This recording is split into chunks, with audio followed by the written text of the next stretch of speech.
In the world of politics and legislation, a few things are more contentious than lobbying. Now, while some people equate it to legalized bribery, others consider it an alternative to corruption. But what really is lobbying? And why do countries indulge in it? Well, here's why.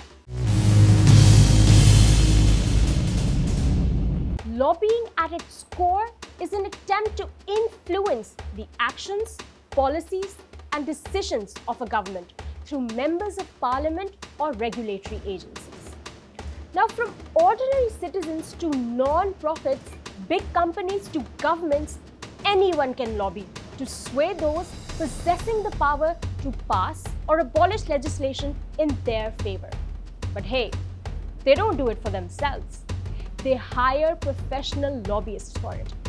Now, what are these professional lobbyists? Well, parliamentarians and their staff can't be experts on every single issue they legislate. And that's where a seasoned lobbyist comes in. They simplify the topic of concern and also help draft the legislation. In 1956, US Senator John F. Kennedy described lobbyists as expert technicians capable of examining complex and difficult subjects in a clear, understandable fashion. Now, in any political system, some form of manipulation is inevitable. When unmonitored, it usually leads to corruption.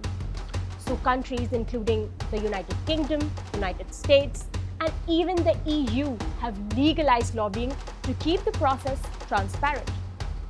Now, in short, any person or group can petition parliamentarians to vote for issues they care about.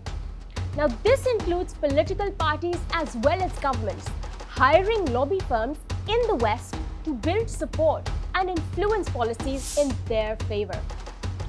But here's where it stops being so simple. Even though it's declared and organized, there is still money involved, a lot of money, which means it gives an upper hand to those having that kind of money. For instance, an oil lobby wanting the US Congress to loosen regulations on offshore drilling can spend millions to sway legislators, but a social justice lobby advocating for addressing student debt simply can't afford it. Now, it's kind of a catch-22 situation where interest groups are indeed represented, but the actual level of influence differs, and the average citizens tend to be on the losing end of the situation. So that sums up legalized lobbying. P.S. If you're wondering who's paying who and how much, check out the link in the description. Also, if you like this explainer and would like to see more, like, share, and subscribe to DawnNews English.